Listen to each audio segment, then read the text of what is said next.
Alright, so people at the front, these are the three people you're trying to impress, alright? Don't try and bribe them as they make their way up to the... Yeah, none of that, right? Okay, they're going to be sat just up there. These are the guys that are going to be looking on you, alright? Okay, give them a little round of applause as they make their way up to their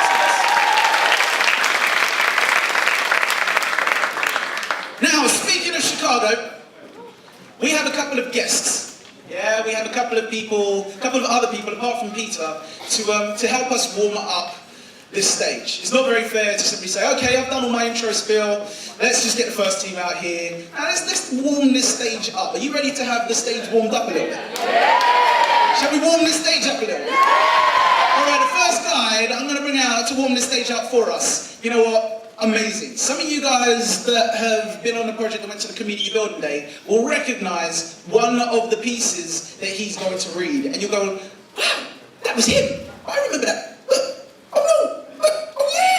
Right? That's what's going to happen right now. That's what we expect it to happen. Ladies and gentlemen, all the way from Chicago, please put your hands together and welcome Mr. Adam Levin!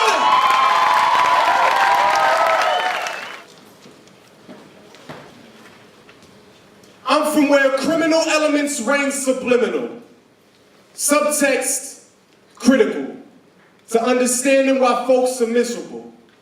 Equivocal about the subtlety of its poverty, where mayors and aldermen don't acknowledge equality. Here, desperation is texts and faces, and fate's a patient whose illness is never abated. Mayoral laziness, police crave illegitimate payments and wash blood off presidents' faces before tipping their waitresses. Cases thrown out the system, corruption's a religion. Daddy Daley's its savior and gentrification's its mission. See, we straight-lace, make papes, and take states' evidence. Our heart rate paced by Great Lakes, and we fake measurements of ghetto settlements. Our selective tourism board is splitting by race, ethnicity, creed, and they spurn fishing.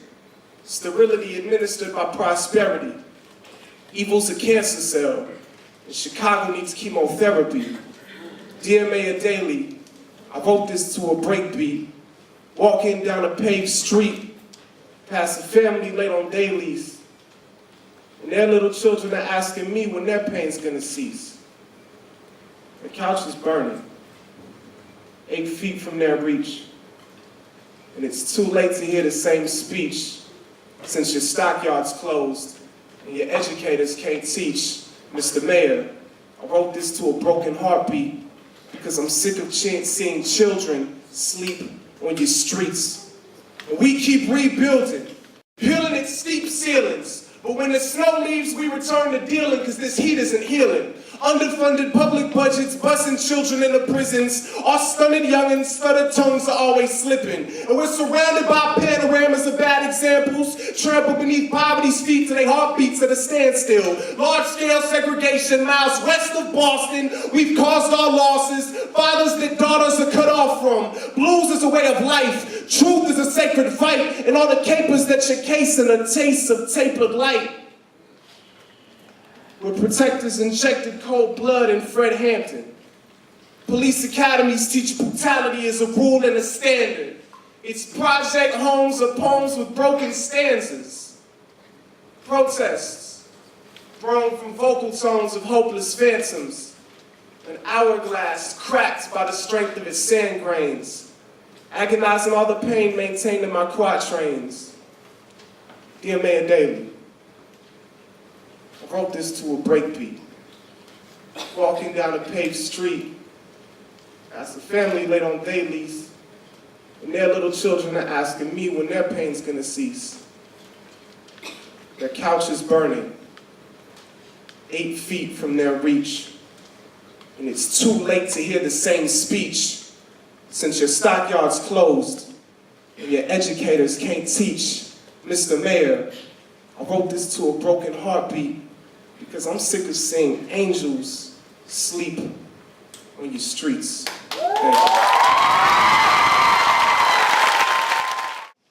I'm going to bring us out one more Chicago guest, if that's okay by you. Yeah.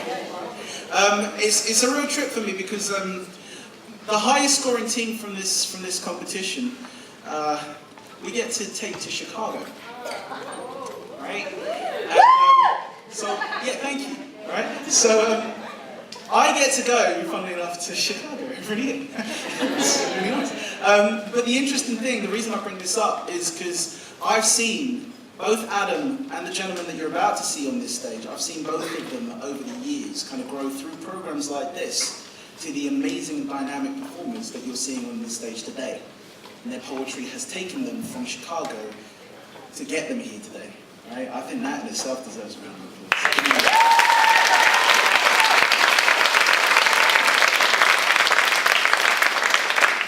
Feeling a little greedy right now, I've got 2 mics for use, but forgetting all that, I'm going to bring the next gentleman on. His name is, and I want you to make more and more noise, the applause has to get louder as we go through. Make some noise for David Gilmer! Josh and Enrique spray-painted stanzas on school walls to scramble stencil stereotypes they had been forced to succumb to since they entered school. I expelled them. Secretly wished I could be out there with them, but this summer I was the teacher on the other side of the wall.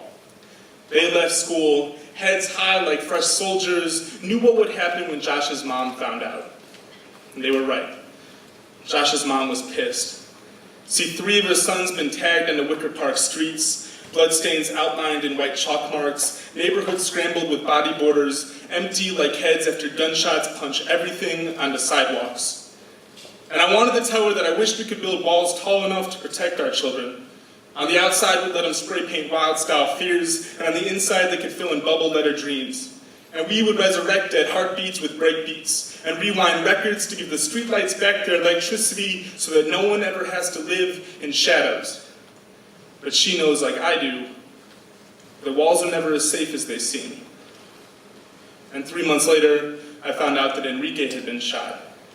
And now, everywhere I look, men in orange jumpsuits are whitewashing walls that once belonged to color. And I wonder, when the city gonna start spending money power washing bloodstains from sidewalks, set of wild style from subways? Why it is that the only color I see in Chicago anymore is red, and it's dripping from school walls. And now, I'm the ambulance driver watching Sharon Jarnigan hold last breath of dying 9-year-old son, buffed by 7th floor sniper window in a neighborhood whitewash ain't touched yet.